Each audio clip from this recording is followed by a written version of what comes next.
Welcome to Torn Into Muskegon's Political Show. Hi, I am your guest, your host, Gregory T. Roberts on 103.7 to BWVS and M106.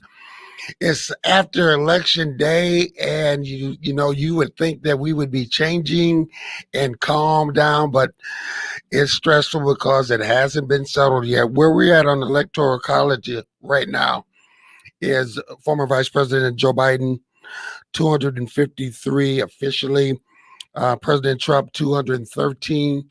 The way that the numbers in the map look, they look that the president will go down in defeat. The former vice president will be your new president, but there are going to be some issues. Some will go to court.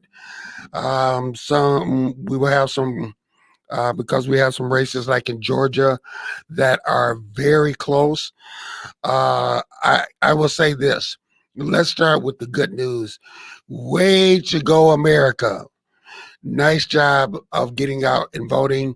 David, I'm going to, I think, 67%, 62%, high 60s.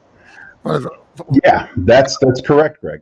For the first time in a while. Yeah, no, we're seeing not only is it going to be the highest turnout election in recent memory, it has already set records. I believe both candidates right now are on pace to break the individual record for most votes ever held by a candidate previously. So even in a losing effort right now, it looks like Donald Trump would have had the most votes ever for a political candidate, if not for the fact that Joe Biden looks like he's going to win the popular vote by 4 or 5 million votes when all is said and done. Right. And it was quite an amazing race.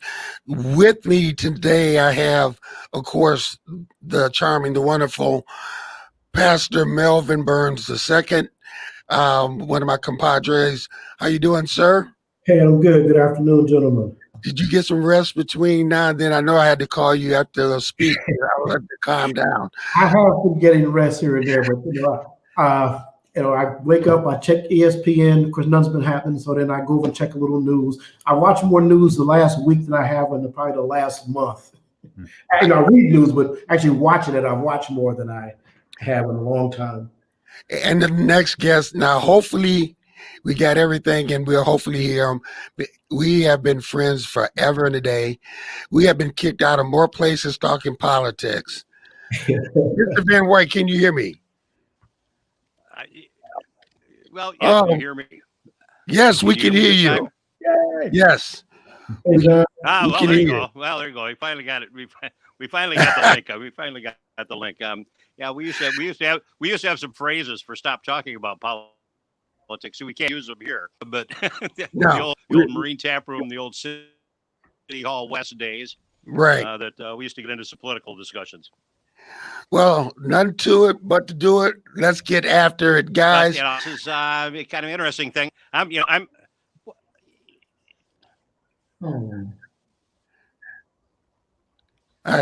John, you having some problems that you keep working on it. We're going to keep going. The election is incredible, and I tell you what, if you thought you were struggling with fatigue before.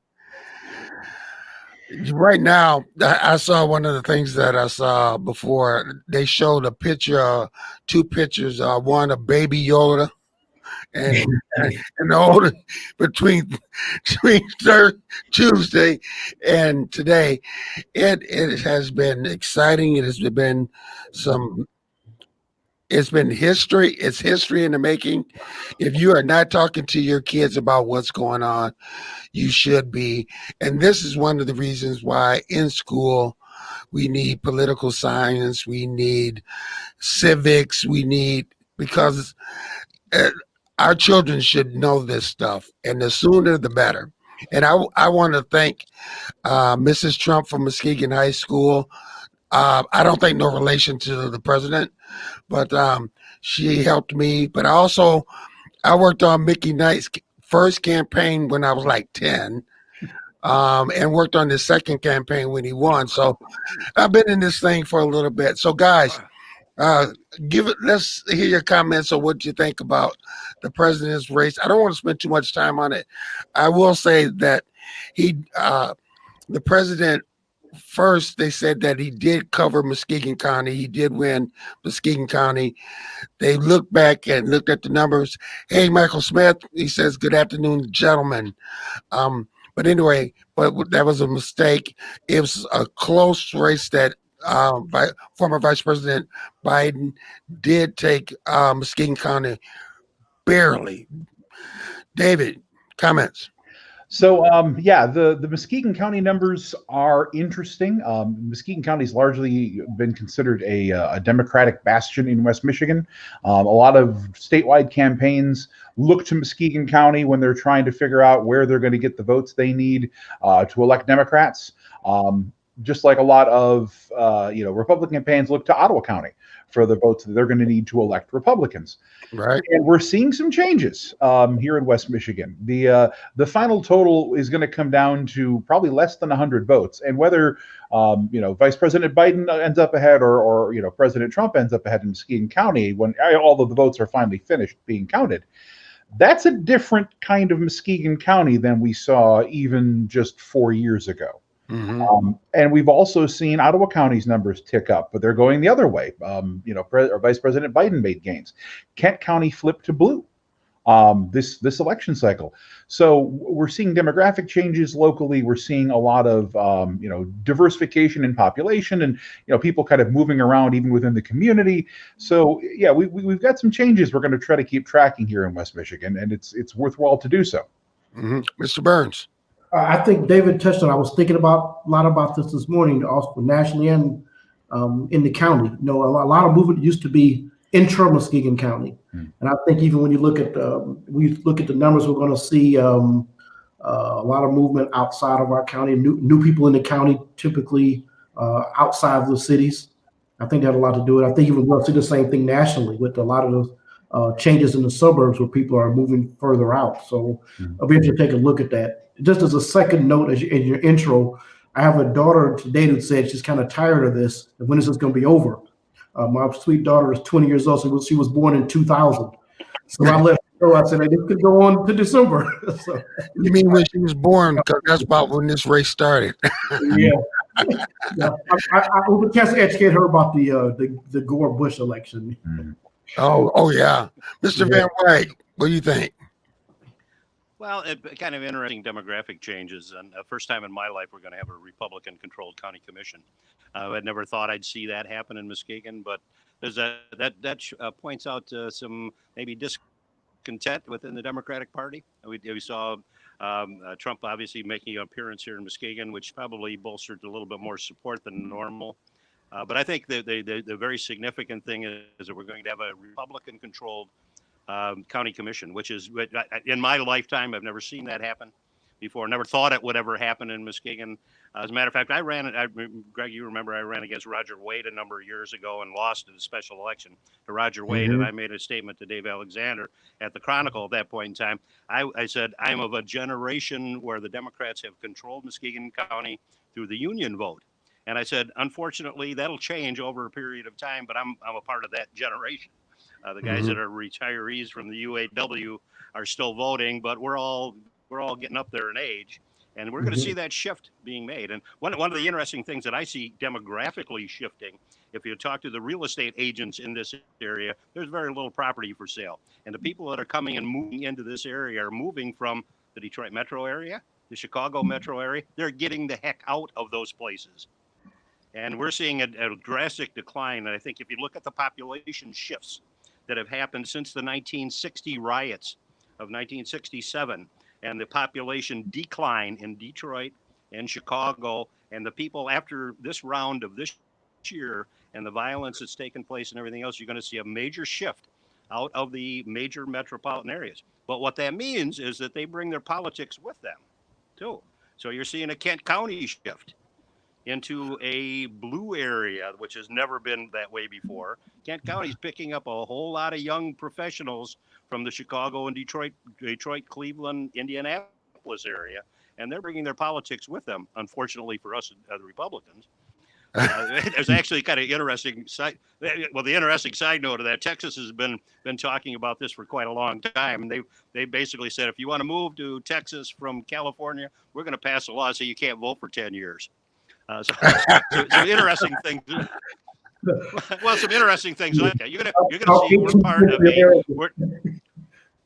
well, I think we're going to see a part of a major shift in Muskegon County, and because the beautiful surroundings here we've got, and excellent schools and healthcare and all those kinds of things, people want to settle here. They can buy a half an acre of property, and they wouldn't think about it buying a half an acre of property in Wayne County or Cook County. I mean, it just doesn't happen. They want to get out. They want to get where the environment is good. They want to get where there's not a threat of people shooting them every day. They want to get where there's people not throwing rocks and bottles at them, and they want to bring up their kids in a great environment. And we've got it here. And so we're going to see a major shift in politics. And I think we're beginning to see that now with a little bit of a shift in what's happening in Muskegon County. So it's kind of interesting. It's very interesting. And the fact of the matter is, and you know, Greg, my take on the presidential election is, thank God Biden's elected. Now the COVID virus will go away. I'm getting tired of this COVID virus. I missed you. I missed you guys. Which brings me to the number two issue of the week. Was the virus, which we haven't heard about because we've been talking about politics. It took a break. It took a break. You know. Yeah. Well, it may took a break. We've been as far as politics, but the virus did not take a break. So let's get into this, guys. We had some local elections. Like John said, on the county, we had a Republican. And Dave, you have those numbers? You have? Yeah, I could start pulling up individual races, but yeah. Okay, let's go through those races, and let's somebody look up the Heights, and let's look up school board because there's so much, and I got county. So anyway. So what's happening with the national race? Biden will edge it out, but you're going to see a lot of litigation, a lot of things going into court. Georgia has already announced that there's going to be a recount there. The biggest thing is like, just be patient, and just be patient. If you're the president, please stay in the bunker and don't speak anymore. Just kidding. No, not kidding. Just be smart about what you said, because here's the thing. This country is divided, torn in two, name of the show, and what we need is to bring this country back together. So we have to take the rhetoric. People have spoken. Let the votes all be counted, and we'll go from there. Terry Sabo says, can we get great job, gentlemen. This is a historic time for our country and for us locally. And congratulations to you, Terry, as well as you won your race in the 92nd district. So thank you for listening and watching. By the way, if you would like to watch and take part, you can go to the Facebook 103.7 Facebook site and you can catch it there, or you can listen as most of you are on the beat, or you can go to the website www.1037thebeat.com. All right, so Georgia, who would have ever thought that a race with 1,554 votes right now, with Biden winning right now? Yeah, Georgia is Democrats have been trying to get Georgia back since 1992. Bill Clinton was the last person to turn the state blue. And a lot of the analysts on the ground are pointing at the greater Atlanta Metroplex, and specifically the contributions of Stacey Abrams after having lost a narrow governor's race in 2018. Her, I believe it's a Fair Vote organization, has been on the ground and doing their best to really build up that ground game and turn out the vote. So it's going to be a very close margin. There's still some of that vote to come in today. The vote is in largely Democratic districts, again, in and around the Atlanta Metroplex. I would expect to see that vote margin increase slightly today. And the real question is going to be, one, does we find anything on what's going to happen for a recount? And two, there are still about 8,000 military and provisional ballots are still out there in the ether. Now, they're due back today. And if they're back by the end of business today, they will be counted and added to the totals. But the fact that they're not back yet means that they may not be coming back. So we could get a few of those, we could get all of them. And even then, it's hard to say, because the provisional ballots are ballots that are frequently more Democratic ballots. Military ballots have traditionally been more Republican ballots. Some of those trends are changing this year, but it's going to be very difficult at this point in time for us to know a full result anytime soon, especially with a recount coming.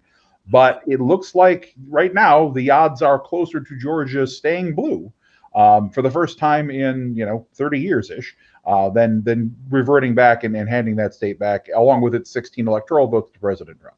Now, we talked about this, and we talked about this Tuesday, about the way that the campaigns went at the strategy of running. The Democrats said, vote early, vote by mail. President Trump said, vote in person because there's going to be mail fraud. I personally, there are a lot of people, because of the virus and other reasons, decided to stay home. And there are a lot of people like myself. I voted early. I wanted to get it done. And if you look at the numbers in Muskegon, it reflects how many Democrats voted by mail versus the Republicans, and then how many Republicans voted the day of. And it showed. And that happened across the country. Another thing, and I want your guys' opinion on this. I'm going to start with John, is that the Republican Party owes Trump a whole lot of credit, because either you loved him or you hate him. But one of the reasons why those numbers were up was because of him.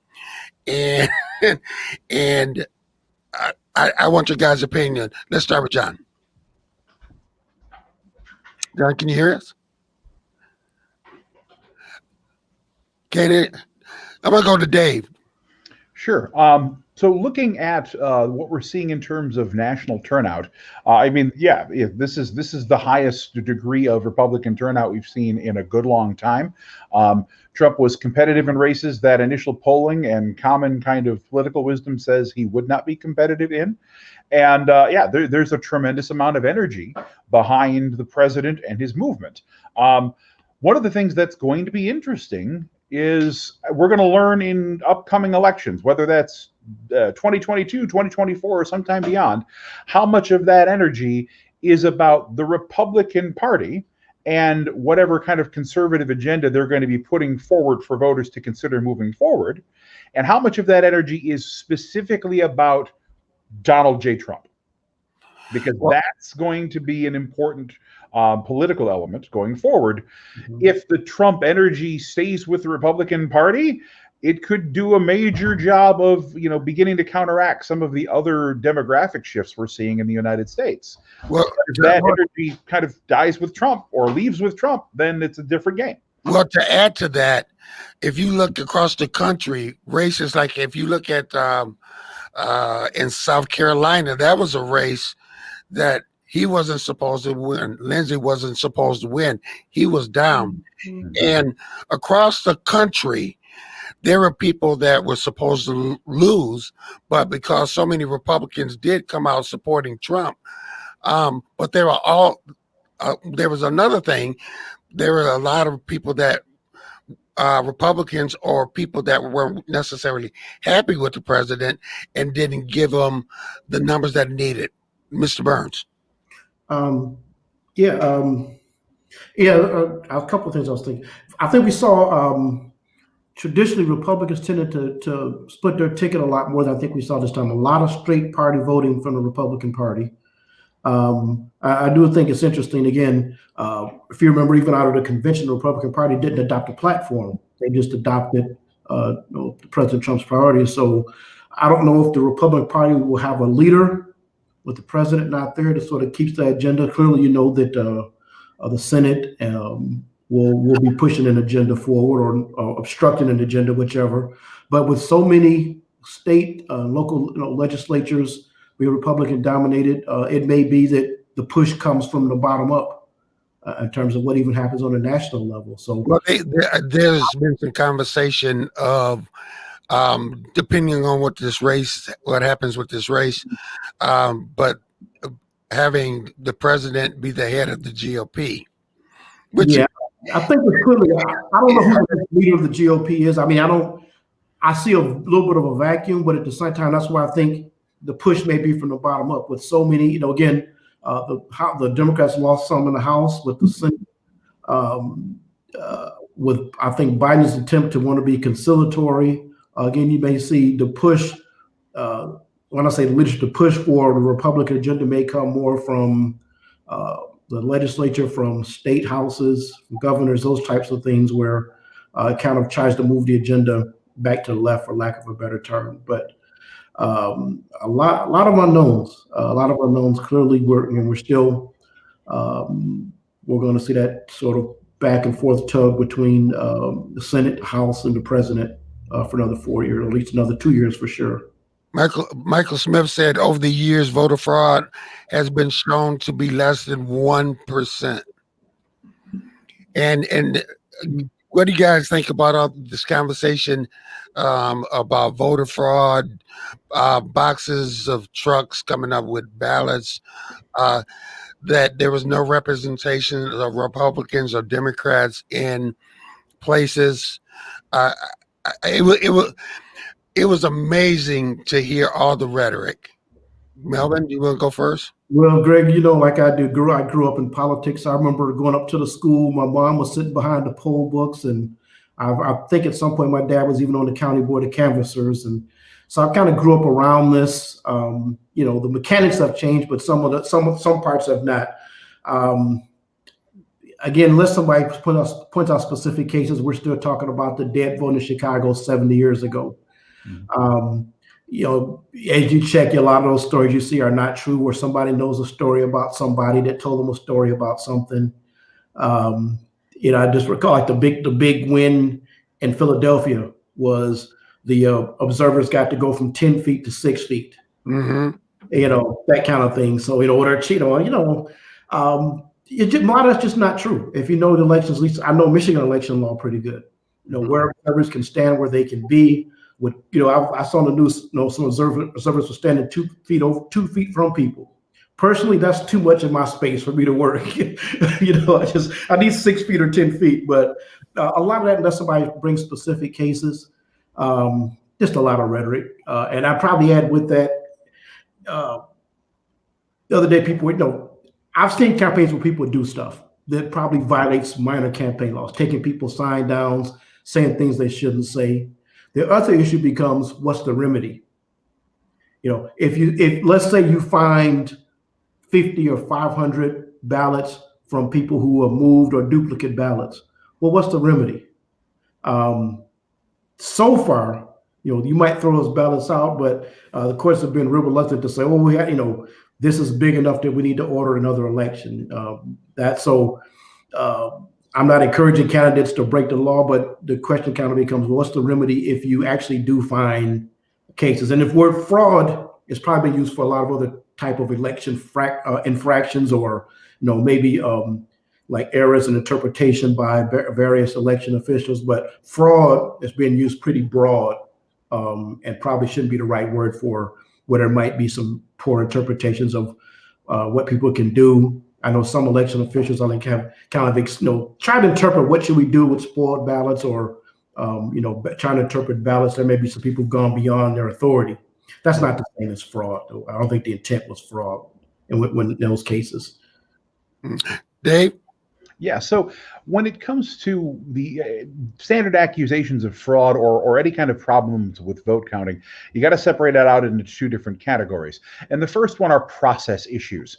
Melvin's absolutely right when he's talking about the result of the court case. Observers that had been restricted to a 10-foot viewing platform were allowed to come forward for a 6-foot viewing platform. That's a process issue. Okay, that's about the way the observers. Now, the observers are in the rooms here, and that's something that also came to light in the court cases. One of President Trump's lawyers had pressed the idea that they weren't being allowed to observe these things at all. As it turns out, as soon as it got to court, they revealed no, there are in fact people in the room from both parties.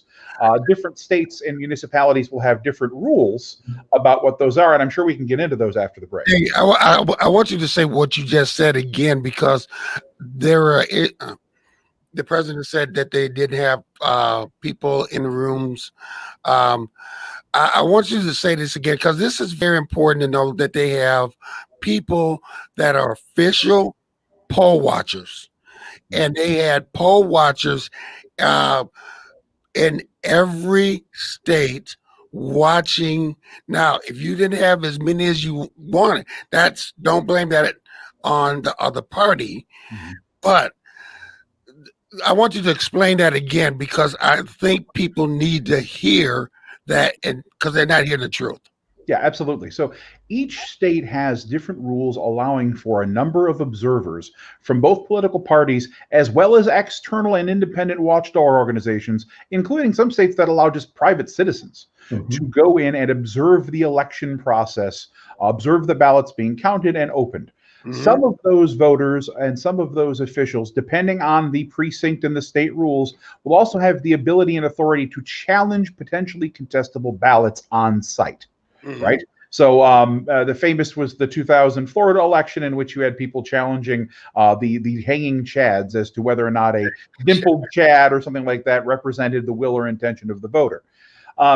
Those people are present in their legal capacity at all of the major counting places across the country. In Michigan, there was a bit of a stink when Republicans complained that they were being restricted in terms of the number of people they were allowed to have into the convention center in Detroit for the counting purposes. As it turns out, they and apparently the Democrats had both exceeded the allowed number of people. And so therefore, they both had basically people told to leave the room. And, so process issues are one thing, and those are always going to happen, especially when there's a lot of, heat behind an election. The second issue is actual fraud. Okay, falsification of ballots, manipulation of ballots, ballots being kind of generated out of nowhere or something like that. And so there's a reasonable amount of evidence to say that there are potentially contestable process issues in any given election, right? And that's like the 6-foot versus the 10-foot. But when it comes down to fraud in terms of actual ballots, that's actually exceedingly rare. Okay. Voter fraud, I believe they identified since the year 2000 out of the billion-plus ballots that had been cast, right around 1,000 cases where there was some potential impropriety. And most of that doesn't actually have to do with the voters or the ballots themselves, but it's frequently individuals who are collecting ballots. All right, so ballot harvesters in some capacity where real allegations of fraud can be placed. So in terms of any kind of major conspiracy or any large number of votes being altered, manipulated, ignored, revealed, or generated, all of that has been shown to be completely unsubstantiated. Okay, let's have some pushback here for both of you guys. This race has shown that maybe that there needs to be some federal rules, or that everybody doing it their own way. I know there's state rights and state have their own ways of doing things, but do you guys think that it is time to have some federal change? Because all this stuff, if you are not hungry for this stuff, you are sick and you do not understand what's going on. Melvin. I think it's worth a review. Again, I can see the reason for some states to have some of the exceptions they do. The heavy military states, like we're talking about the issue in Georgia. I can see the reason for some states to have some variations, but I certainly think there's some reasons to have some uniformity in terms of when we're going to accept sub ballots. Call me ignorant. It's okay. I always thought, if they're stamped the day of the election, they were countable ballots. I didn't, I thought that was just nationally accepted. So I think it's worth a review. I think it's worth a review. There may still be some room for some variation by state, but I do think we ought to take a look at. I know there's some national law, but making some things uniform. It might help. I'm sure it'll give people always find things, but I do think it would help if we had some national uniformity. I mean, like doing some early checking of early voting, preparing the ballots to be counted, not waiting the last day. Yeah. David, you want to? Yeah, I agree with Melvin completely that we would benefit from having some uniform standards. And one of the reasons is that we live in an age of national media. Right now, if you want to know and be sure of what your specific state's voting requirements are, you've got to go to your specific state. And if you have friends who live across a state line who are talking about the voting requirements on their state in social media, it's very easy for people who don't take the time to get this, very state-specific information to become confused and not have good information about what their requirements and expectations are to participate in our democratic process. Obviously, there are going to be states that are going to resist any kind of blanket federal imposition of rules or standards. But in terms of what is going to be best for American democracy, having a set of standards that provide a degree of freedom and ease of access for voters in every state of the union, I think would be a brilliant idea. Well, but until then, if you don't like what you see, you need to talk to your House and Senate because some of this stuff, I know. Let's take Nevada. They tried something new, and they're going slow. And what you're finding with a lot of states are they're going slow because they know that a recount or court or something is going to happen. So that everybody is just real. You didn't get those quick projections. But I think, guys, that it is time that we look at some federal standards and say we need to change up the system because here it is Friday. The election was Tuesday. And Nevada said, like, for instance, they won't have their counts and ballots counted until Saturday. Yeah. And so anyway, so that's right. So I would wager we will see at some point in time the elections clerk from Clark County in Nevada send a giant thank you card to the elections clerk in Philadelphia and another one in Atlanta because they were absolutely terrified that Nevada was going to be the linchpin and that count was going to literally decide which of the two candidates was going to be president. And yes, they're not used to that level of scrutiny. They're not used to this volume of mail-in ballots. I don't doubt that clerk was standing over almost every ballot as it's being processed, making sure, like, no, we need to get this right. I do not want to go in front of the cameras and say we have to reverse our call. Right. So yeah, I think that's a big deal. And that law of unintended consequences. So last year you were thinking, let's count everybody and mail in ballots. We had 10,000 last year. Maybe we'll get 15,000. Right. In March, called COVID happens. All of a sudden, and being an front administrator, I'm thinking we got the election, we got people working, then we got a recount. I'm thinking, man, this is going to wipe out some budgets that are already strained because all those election volunteers you get some kind of stipend to when you got staff. Yep. So the minister to me is saying, man, this is going to hit some budgets pretty hard in some places too. Right. Mike Anthony Smith said the Electoral College needs review. It's out of date via the U.S. Constitution.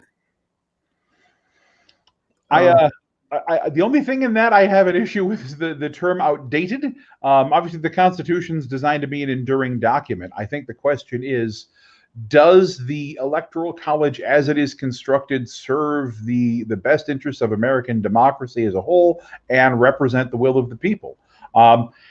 And in effect, it doesn't do that, right? The Electoral College is not designed to represent the will of the people. It's designed to give smaller states more say. Mhm. That's what it's designed to do, right? It's designed to increase the weight of smaller states and give them more representative say. And people who are, big proponents of states' rights and to some degree American federalism support the Electoral College exactly because it does that, right? Because it gives a farmer in Wyoming 3 times more say in the presidential contest than a farmer in California. But there is the problem is obviously as the differences between population amongst the states have become more exacerbated over the years. Not that they weren't serious previously. I mean, Virginia's population at the time when it was still Virginia and West Virginia versus someplace like, Rhode Island or Connecticut was still significantly larger, right? But what that has done now is it throws into question the nature of American democracy. Because the big states tend to lean more blue, the small states tend to lean more red. And so by empowering the small states, you are effectively changing the nature of government in a partisan way. And that's different, I think, than the framers intended in terms of balancing things out between small state interests and large state interests. Now it's much more partisan than that. And there's a lot of calls for it to be changed. And if we're going to go back to or uphold the idea that all of our votes should count the same, that doesn't line up with what the Electoral College does. Right. Melvin? Yeah, I probably wouldn't add anything more than what David has said. Again, haven't followed this for a few years, but I've never heard a real suggestion that I said, oh, that's really good. Again, knowing what the original intent was, that proportionality does seem to be a bit skewed, when you think about how large some large states really are. Like most of these things, getting reasonable people to come up with some proposals is hard finding reasonable people these days. But a lot of these things, I have hope that there are out there that, one day we'll get some reasonable people in a room and start to say, let's think of another way to look at this that represents people having proportional representation, and it's not just for the sake of my party winning, of course. And we know the same thing happens with gerrymandering, those type of things. But I don't know if there's a better alternative out there now. But again, it's one of those things. Again, it's worth us taking a look at. Right. That's okay. Let's get to some local elections that we didn't have a chance to get into Tuesday, and it was a great thing that we did go home at 11 o'clock because we still be here. We would have been tired and not smelling too good if we would have been staying in the station. So let's go to some races that were called. David, what about some county seats? So one of the most kind of significant county seat changes that we saw was actually the county commission race in the 9th district. Longtime public servant and all-around good guy Ken Mahoney lost his seat to, I believe it's Kim Sear, and not by a small margin in a seat that Ken Mahoney has held for years. And I think that is going to be one of the seats that we watch now going forward and is indicative of some of the changes that we're seeing in Muskegon County is that 9th commission district. And can we say to the people that have served so long like Ken and the people that are coming in, thank you for your service. And we really appreciate your service, and the new people coming in, congratulations, and we look forward to your new ideas.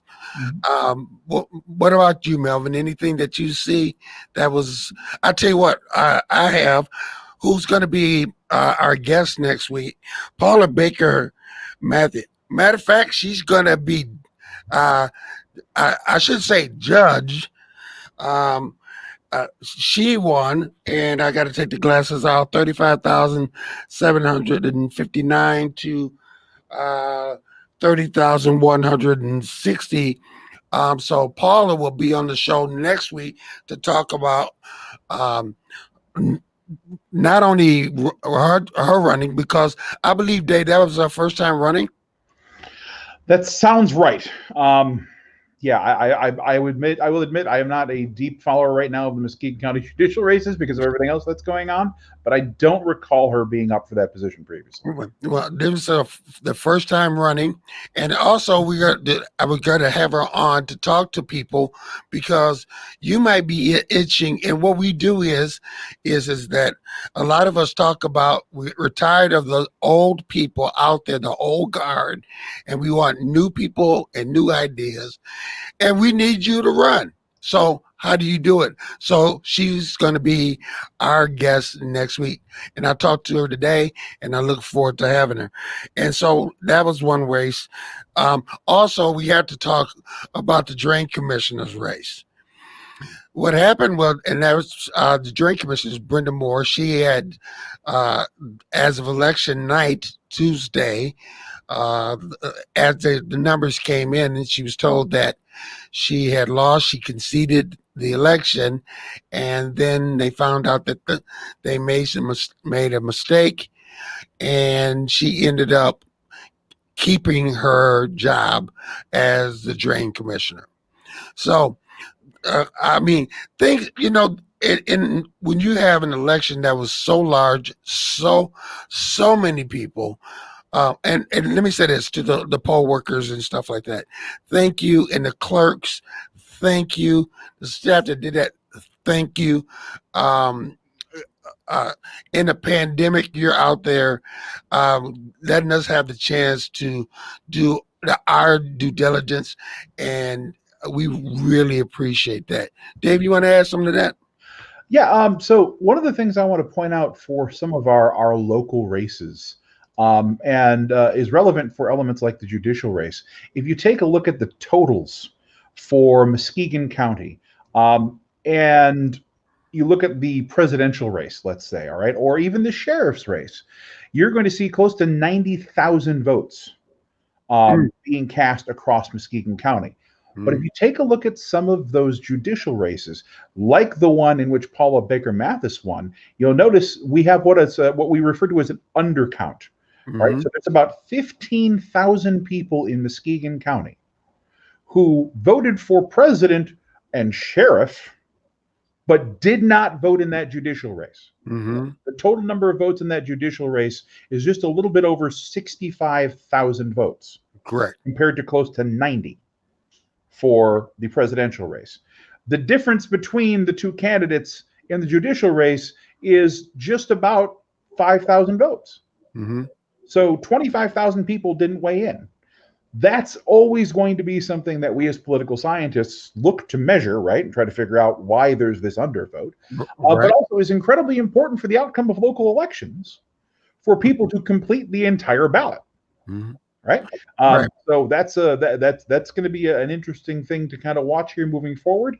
And there's a lot of these countywide races that are similar, where everybody pays attention to the big races at the top and maybe a few of the other races, but they don't weigh in everywhere else, and that's important. So that's one of the takeaways that I'm taking from this. It's a pretty big undervote. Let me make this. This is breaking news. The GOP asked the Supreme Court to block late votes in Pennsylvania. Okay. So late votes is going to be interesting. We already had a Supreme Court case resolve votes that had been postmarked on election day and received for the several days thereafter. That was resolved positively to Pennsylvania's favor, allowing for those votes to be processed. Now, I don't know how they're defining late votes, but there has been no voting after election day, right? The question is, what do you do with these votes? And this is, by the way, maybe the most interesting Supreme Court issue of all, is that the way in which states have decided they're going to accept ballots postmarked on election day and that arrive thereafter, versus the way in which federal courts beneath the Supreme Court have interpreted that standard. Those are the two big differences. Basically, if you are a state that said, we are going to accept ballots for 1, 2, or 3 days after election day, as long as they're postmarked by election day. Mm-hmm. The Supreme Court has upheld that. They say, yes, that's within your power. But if you were a state that said, no, we're going to cut it off at election day, and then somebody sued, and then later a federal judge said, no, you've got to accept them for, 3 or 4 days after because of COVID. Those are the cases where the Supreme Court has stepped in and basically told the federal judge, no, you can't do that. A matter of fact, in a couple, change things. in a couple, and looking, because I'm watching two different things. Yeah. Several issues have already been thrown out. Yes. And one is decided in Pennsylvania that was went for the GOP. Yes. Melvin, we're talking about, what do you think about this Supreme Court GOP late vote? Well, again, like that, when you just said late votes, it depends on how they're defined. A lot of them don't seem terribly substantive. Again, my interest was if a vote was had a stamp on it, it was counted late. Again, we have so many mail-in votes because of COVID, and even also in the last couple of years, we've seen clerks more actively mail out applications for absentee ballots. That's increased over the years. Something lost in all this is the number of military votes. You mentioned Georgia earlier, but there are probably a couple other states. I think they said there were about 250,000 military people voting by mail or absentee. And again, Georgia being too close to call, that might be one of those where it could still be affected. So what are late votes? Some of these other nuances, again, where clerks have, again, I think they said process have made, tried to, I'm not saying anybody was trying to be intentionally nefarious, but where clerks have said, well, let's do this because of COVID with ballots. Those are probably the cases, I think, where the courts will probably force you back to, this is what your election laws say. You may have had the right intent. And that's what I was saying the other day. Courts tend to, I've lost enough cases in court, trying to be a good guy. They tend to say, yeah, that you were trying to do the right thing, but this is what your rules say. Mm-hmm. Mm-hmm. And with a conservative court, that would be my guess, where, and the Democrats may lose more of those where they've tried to make exceptions for COVID. Because of COVID, let's give people a few extra days, or we heard something happen at the post office, let's take them up till Friday. Well, unless you have something that specifically allows you to do that, unless the legislature made some kind of change, that's a nice intent in what you're trying to do, but that's not what the rules say. And if you lean Democrat, you may not like it, but that probably is the right ruling by the court. Melvin, are there any other races that caught your eye, Melvin? Countywide, I lost my picture for part of that. The Ken was pretty big. I think it's at 6-3 now, Republican and Democrat. I think so. What struck me as I was looking at that, one is we all kind of forgot this was a census year, so we should have redistricting coming up, and that'll be kind of interesting. Probably a little bit tug of war. So that'll certainly affect the commissioners redistricting as well as the countywide redistricting. So that's probably one of the big macro things to take a look. Of course, the census, who knows what that's going to look like when those numbers come through. That's going to be another mess to try to wade through. Countywide, you'll get most of the non-commissioners. There were Democrats kept their seats. As Professor David would tell you, the best way to get elected is to be an incumbent. And so it was interesting because I was kind of wondering, once we saw those commissioner races, did it affect any of the sheriff was fine, prosecutor, all the others were mostly Democrats were fine, other than the drain commissioner. Mark Fairchild, he's fine. Yeah, right. Muskegon School Board, the incumbents won there. Yeah. Although there was one guy that almost snuck in, and he didn't even campaign, and he just did, made a couple announcements on Facebook, and almost snuck in. And so, what do you say, guys? That for all the people that are watching all this news and all this stuff, or they're watching, what do we say to these people that they want to get involved in politics. I want to start that now because we're going to be talking about that next week. Dave, you want to start?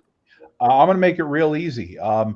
I wanted to get involved in politics. In 2010, I ran in the massive open primary for the 92nd district race. Ended up losing to Marsha Hovey-Wright in that primary race, who went on to represent the 92nd district for 3 terms. People wonder, well, what's it take to get involved? How does that work? Let me tell you exactly what it takes to get involved. I had to go down to the clerk's office. I had to fill out an affidavit of identity, and I could supply either a petition with 100 signatures on it, or I could give them $100. And I was on the partisan ballot as a candidate for a statewide race in Muskegon County. That's exactly what it took.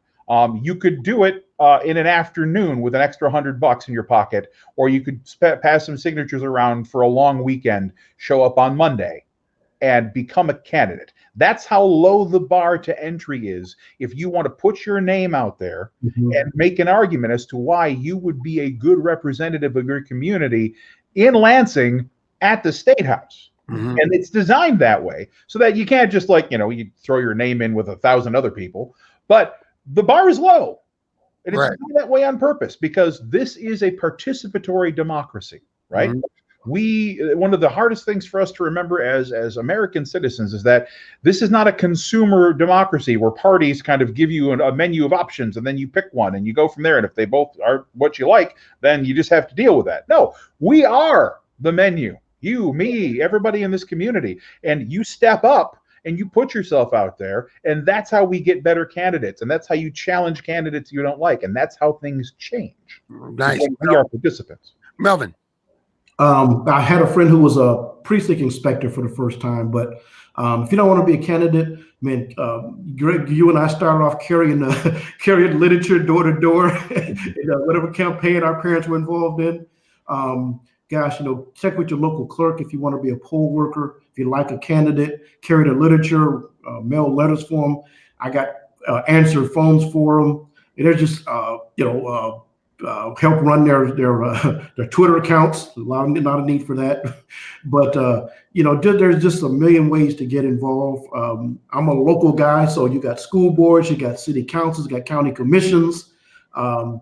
Every city is looking for people to serve on planning commissions and zoning boards.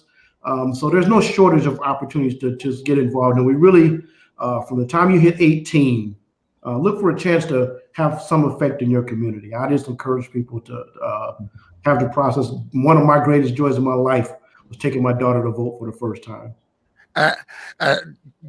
And that's one of the things that I did too. And the kids always call me back and say, "Oh, Dad, I voted. I made sure and they take their kids." Final words, guys. Can you believe the show's over? But final quick words, Melvin. Anything you like to say? I really appreciate everybody participating in the process. I hope it gets wrapped up soon. We're still one country. Let's find a way to get along, people. David. We are seeing proof that the system works. And it works even when you have someone at the top of it who is actively trying to break it. Yes. And it will continue to work so long as we as Americans have faith, not only in our democracy, but in each other to the extent that we are all citizens of this country. Let me say this. And I called you guys a couple of days ago. I think I haven't been that mad in a couple of days. A couple of years, but no. My God, my family, my friends, my community, but this country, the democracy. I love it. I love voting.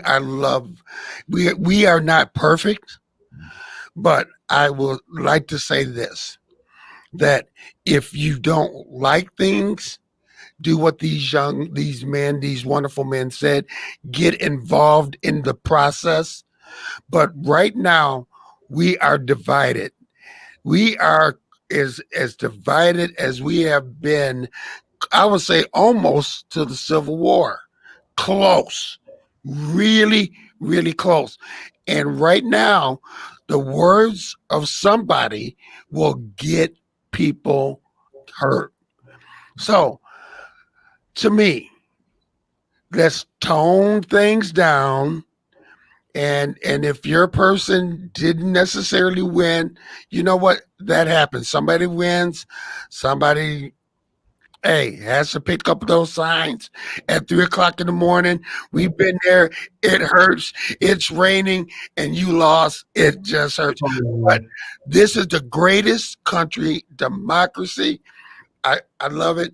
And I don't like when people try to take this thing for granted. Like David said, the process works. Sometimes you have to take time and just let the votes, let people count. And this has been a perfect election to just show people that they have to take the time. Now, if you are a kid, if you're a parent out there, get your kid involved in the politics. Like we were out there hanging door hangers for hamburgers. I mean, they didn't pay us; they just paid us in Happy Meals, and we were happy. We knocked miles for Happy Meals, but then we grew up and we ran an office or supervised people like Mr. Burns. Get involved in the system, and calm down. I just can't stress that enough. If you take a break from the TV, I had to watch Thursday Night Football, and that wasn't a very good game last night. That was but you know what? It got me away from that. But at the end of the day, we're not perfect. The election, there's a lot of things that we need to, I think because of what's going on, there's some things that we need to change so we can be on the same page. But that can't happen without your involvement, or if you don't get involved, you're going to let the same old people make those decisions. And when you don't vote, you're just saying what they do is okay. Final words, guys, on that? Yeah, I'll jump in real quick. I got 2 points. The first off is yes. If you've got 100 people in a room and 98 of them decide they're not going to get involved and the other 2 make the decision, then those 2 people have 50 times the power they had a minute ago. When people sit out of the system, you're not just sitting out. You are handing your power to someone else, and they will make the decision for you. Right. And people need to understand that that's how democracy works. Mm-hmm. So if you want your power, you've got to use it, because if not, somebody else will. That's the first point.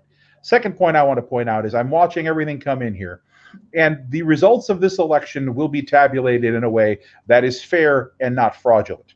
And it looks right now, at the end of the day, that the former Vice President Joe Biden will be the president-elect. He may be declared such before the end of the day today. And that means that the president that was behind the very un-American, undemocratic, and unconstitutional statements that made us all very angry on Thursday will not be receiving a second term. And regardless of how you feel about every other policy, right? That's actually really good for America in terms of our democratic process right now, because he's actively tried to undermine it, and he's not going to get away with it. We're going to have some bumps and some bruises in the coming days, but he's not going to get away with it. And I want to point this out because this has become incredibly important to me in the last couple of days. The reason he's not going to get away with it at the end of the day is going to be because the strength and grace and patience and activism we've seen largely from the African American community in Detroit and in Atlanta and in Philadelphia. It's those 3 cities, and specifically the people who have suffered the most over the years and have the biggest reason to be upset and the biggest reason to believe the system doesn't work, showed up and effectively saved American democracy from going down a very dark path. And that needs to be recognized. Mr. Burns.